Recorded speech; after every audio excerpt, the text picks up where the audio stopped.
Hey guys, welcome back to another episode of Nobody Asked My Opinion podcast. I'm your host Siobhan, where as usual, nobody asked my opinion, but I damn sure I'm going to give it anyway. Before I get started, guys, don't forget to hit that like, share, and subscribe. I appreciate you when you do.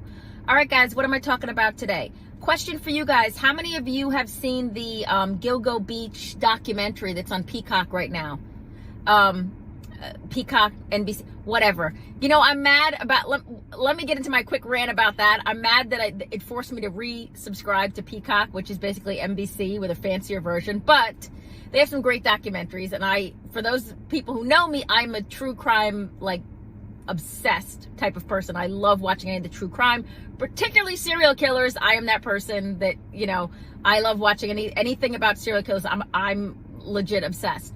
So, but ironically, the Gilgo Beach or the Craigslist killer, however you want to name him, Rex Heuermann, he's never been a serial killer. And I'm not fangirling. So before you get in my comments and go, oh, okay, no. There's nothing funny about a serial killer.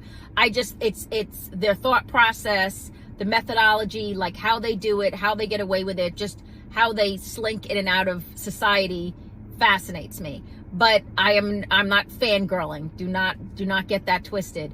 But so for him, for the Craigslist killer, Gilgo Beach, whatever you want to call him, Rex Heuermann, he's never been one that's been, people are obsessed with this case. And I think it's because, honestly, we haven't had what we know is an active serial in a while. And what do I mean? At least, you're thinking Bundy, you're thinking Dahmer, and I mean in that type of capacity. There was definitely a wave between the 70s, 80s of the serials, right? And so now we're not seeing it as much. So they're still there, but we're not seeing it as much. But so this one has kind of fascinated people. And I want to the first thing before I even begin, I want to say the original Gilgo 4 and the 7 women who he unalived, those are the true victims. So before I even get started, and I'm not a person who gets on a platform and all this other stuff, but watching this documentary, if you've had the chance to watch it, if you have not, stop. Well, keep watching me, but then get back, watch the documentary, and then continue to stream my episode. But what am I talking about? So if you guys have watched this, or if you're not familiar, he has been a long-standing, there's over a 30-year span serial, all throughout Long Island. They said Vegas and any place else he hunted. Here's why this documentary bothered me. And again, you should watch it. You have to watch it. It kind of focuses on his family, particularly his wife, Asa, and his daughter, Victoria, and then his adopted or step or whatever, however they recognize the son, because Asa, his wife, was married prior and had a son, and who he kind of raised. I don't even know where to begin with this, with that family. First of all, I'm just going to say, for the family, it gives, if any of you have ever seen The People Under the Stairs, that movie, that is the first thought, or some American Horror type nonsense. That's the first thought I had when watching this family. And normally, I'm the first person to be the family is definitely, the family of these serials are the victim. And I'm glad in this documentary they bring in BTK's daughter, okay, who tries to actually kind of, I guess, try and talk and give sense to this family and try and help them with a healing process. But his wife, Rex Heuermann's wife, there's no words. And I get she's a victim. I get there's Stockholm, there's all this other type of stuff there. The kids, everything. So if you watch this, she does not believe he's guilty. With all of the evidence, the DNA evidence, which they have a ton of. I mean, they have all of their hair, every single person in that family's hair, evidence on all of his victims, their hair on all of his victims. So the odds over the course of a 20 to 30 year span of him committing these crimes. So the odds of that. But watching the wife, she is I personally don't feel this woman is a victim at this point anymore. I feel her kids are victims, and they're not even kids. These guys are 20, her daughter's 26, and the son is he has to be in his 30s.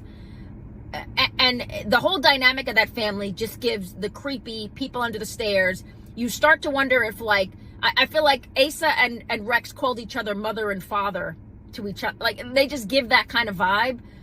But the whole 3-part of this series, they're talking to the kids, and I get that they don't view this is who they saw as their father, and they saw a different side of him, so this is not who they viewed as this person. Completely get it. But when the evidence is overwhelming, now at the end of this, I will say, at the end of this documentary, the daughter finally says she believes he is guilty of these crimes, but the wife, this is why I said I can't believe, and I get it. I'm sure people are going to get my comments and say, again, she's a victim of all this other stuff. No, she's not. At this point, she's not the victim, not in the same capacity that the 7 women he unalived are the victim, okay? Those families, those women who were mothers, daughters, sisters, cousins, whatever, they are the victims. And watching this, watching her, like doing heart eyes and blowy kisses, and how she talks about his haircut is so freaking disturbing and creepy and skin crawling. I have no sympathy for this woman. And they divorced during the allegations, so, and she even said so they could protect the assets of their house and of what he's built. I hope, I literally, lady, and this sounds so vengeful, but I hope the victims sue you. I really do, because you are clueless. You cannot, there's been a lot of allegations that she was aware. I don't know if she was aware so far as, but whatever was going on in that house does not seem normal. You don't see she's calling and I did whatever to protect my kids. Your kids are grown adults, lady. They're grown ass adults. I don't see a boyfriend, girlfriend for the daughter. I don't see a boyfriend, girlfriend for the son. They both appear to be living with you. There's just, the creep vibe is there. There is just something so unnatural about that family and how they interact with each other and how they're just like completely clueless. And again, they brought BTK's daughter in because there's so many similarities between BTK. He even said it. That's what's crazy. Okay. Dennis Rader even said there were so many similarities between him and Rex Heuermann. Now, what's crazy is watching Rex Heuermann's wife, Asa, again, she keeps going, he was a family man. The person who committed these crimes was not a family man. Girl, if Dennis Rader, who, by the way, managed to raise a whole ass family, okay, and he was like a Boy Scout leader and all this other stuff, managed to do all this stuff, where are you getting this from? Like, the saddest part is their attorney, her own attorney, which, by the way, I really believe you need a new attorney. Even their attorney knows the evidence is overwhelming in this case and is like, she's just going to ignore it. Because she keeps saying, he would need to tell me. There is not only, they found evidence on his computer searches, and she negates all of it. And and again, I know people are going to be like, she's a victim and he did all this. Okay, yeah, but I have so many questions after watching this documentary, and I want to hear from you guys. I want to hear what you think. My first question is, this guy was an architect in Manhattan, in New York City. He looks like he did pretty well. Now, if you look at his arsenal of weapons in that house, for those of you who collect or do purchase that type of weaponry, I'm a big weaponry person. Those guns, especially a lot of his assault guns, those are expensive, okay? Looking at his family, they look like they're like semi-homeless. Like the house is completely unkept. It's just like signs of a broken mind. Now she blamed the FBI for taking apart that house that they live in Long Island. But the FBI was like, no, that house was a mess before we got there. And you can see it. You can see that it was not a well-kept home. Like, it didn't look neat. It didn't look orderly. It looked like they were hoarding a lot of stuff. But watching it and watching the family, like, we'll start with Asa, like, none of them look well kept. Like, you could almost like smell them through the TV. Do you know what I mean? Like, I know that sounds just, I'm not trying to be hateful, but it looks like there's like, they just don't look well kept. They don't look clean. They don't look, I don't know. The wife does not look organized in any type of way. She looks slovenly. The house looks slovenly. I'm not judging. I'm just telling you what I saw based on watching this documentary. And either she is literally the most clueless, inept woman I've ever seen with all, I don't know how, like, because again, what they are accusing him of is that the majority of these crimes happened at that house. And they literally line up his whole hunting pattern to when he'd send them away on vacation. And she's calling him Houdini. She's like, oh, he must be Houdini if he did all this and then met us on vacation. Or Asa, whatever, he is in fact guilty of the crimes he's being accused of. I for the life of me, I can't. And I'm all about like women being a ride or die, but this is so insulting to the victims. And I when you look at the almost, and again, I think the biggest victims in this are her daughter and her son. And she keeps calling them kids. They're not kids. They're grown. They're both grown. But the biggest victims of that, because she's forcing them to co-sign this lie that their dad is like innocent, or that she believes he's innocent when he's so obviously guilty. And again, I know people are going to come for me. I know people are going to be like, oh, okay, whatever. But if you watch this document, it is just so disturbing. And if my child was one of these victims, I would be coming for this woman full force. I would. Because if you're gonna still do this coverage factor and still defend this man with the overwhelming evidence against him, the evidence that is like it's not gonna even be disputed.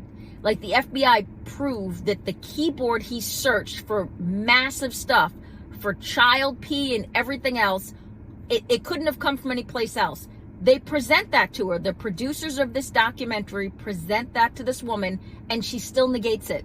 She still says, well, unless he tells me, I don't know if that's his. So you're telling me some random person came in your house and started looking up abuse pee and bondage pee and child pee and did all this, but you don't think it has anything to do with your husband. They even found a manifesto for how he hunted, and she called it a Dexter type thing. She laughed. Now, again, I'm just telling you, I hope if there's anything left, because here's what I don't understand. And again, if you guys watch the documentary, tell me if you agree. This man apparently has property in South Carolina. Again, being an architect's salary, and for Manhattan, and I'm just spitballing here, is going to be anywhere low end $150 a year to the high end $500,000. If this guy was working in Manhattan, he was doing pretty well. His family in no way looks like he was doing pretty well. Again, they look like they're the most unkempt, like slovenly, just like that house. Everybody said they interviewed the neighbors, and the neighbors were like, we don't even let our kids trick or treat. There's something creepy about the house. The house was not upkept. And she just defends it all. Now, at the end of the documentary, they say how she's moving. She's going to sell the house and move down south. Girl, I'm down south. Please do not come near me. Do not come near me. I cannot even, just again, guys, watching it. And again, you guys, you got to watch it. She's giving Ted Bundy mom vibes. If you ever watched any of the Ted Bundy mom's interviews, how she kept calling him a sweet boy, even after he confessed. Like, and I get it. These people are unaware. But I'm glad, again, like I said, I'm glad they brought BTK's daughter in. Now, BTK's daughter was trying to say, look, your dad can be two things. He can be a serial, and he can still be your dad, but you got to identify that he's a serial. But the complete unaware, like, the wife, I can't even go after or say anything about the daughter or the son. Again, there's something so, like, there's this creepy, non-functional, dysfunctional type of thing happening with that family. But the wife, I just hope for the victims, for all of those women, I truly hope that they snatch anything you have. Because for you to get on TV and still defend this man with and this is not a couple of things, this is overwhelming evidence. They had found a belt on one of the victims that had the hair of each member of that family, and then they found hair on victims that over the course of his hunting time, undisputed, from each member of that family. What are the odds? These victims were scattered all over the place, and this woman is still defending it. And there's just the rage that fills me with. I can't. So if you have not watched it, I highly recommend you watch it. Try and get a free trial if you can of Peacock, because I mean, that's what I did. I always try and get a free trial when they have them, and then I try and watch the shows I want to watch. But it actually is a great documentary. But the woman, if you can keep the creep factor down of the wife of Asa, of not being like, ugh, of this woman, watch the episodes. It's a 3-part episode. I want to say each one is like an hour long, but it's completely worth it. But I can't with this woman doing the slow blink of the, I just don't like his haircut, and I worry about him in jail. Girl, ugh. So for the victim's family, I just hope if there's any type of civil action, I hope they snatch your stuff. If you are that clueless, because I can't keep like watching this. BTK's daughter was a victim. I don't feel like this family is a victim. And I shouldn't say the whole family. Again, the wife. You're visiting him, you're defending it. They interview the best friend who said there were clues along the way, but you can't, the evidence is indisputable. But this woman is still defending it, and it is such a smack in the face to the victims of this man.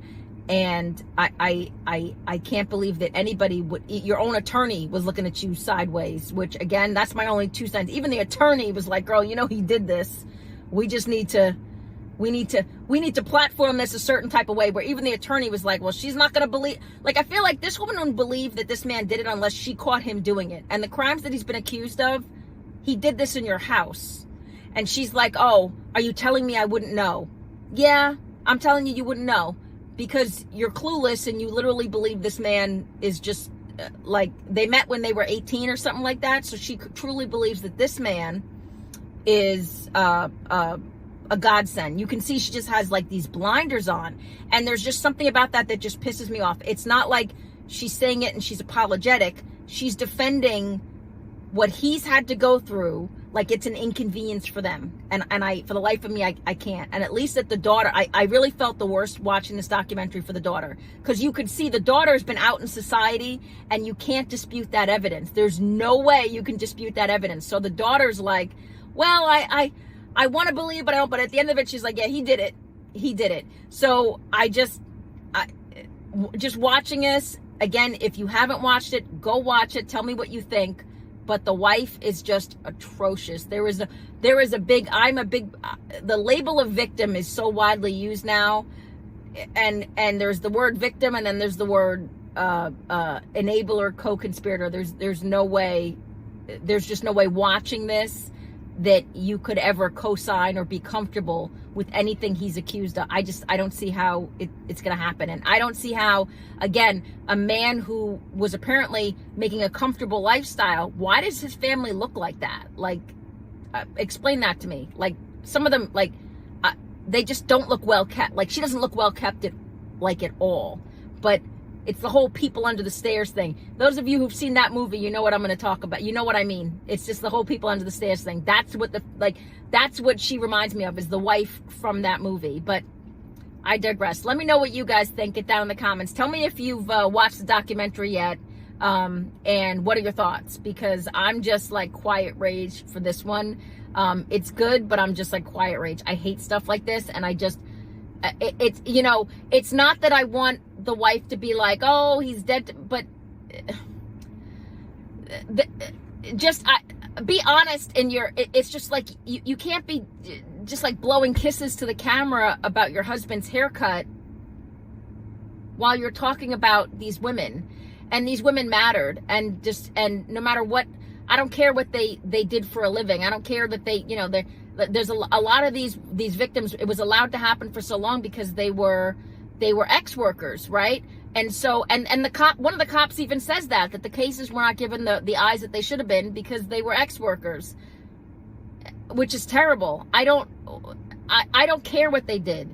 They deserve to be heard. They deserve to be seen. And if you had someone that was close to you in that capacity, and that this is what they were accused of, and the evidence is overwhelming, and this was done in your home, you should humble yourself and at least give them the dignity of second thought, not just being so blanket about, I don't believe he did this. Girl, the evidence is overwhelming. But let me know what you guys think. Get down in the comments. Don't forget to hit that like, share, and subscribe. And as usual, nobody asked my opinion, but I damn sure I'm going to give it anyway. I appreciate you guys. Have a good one. Bye-bye.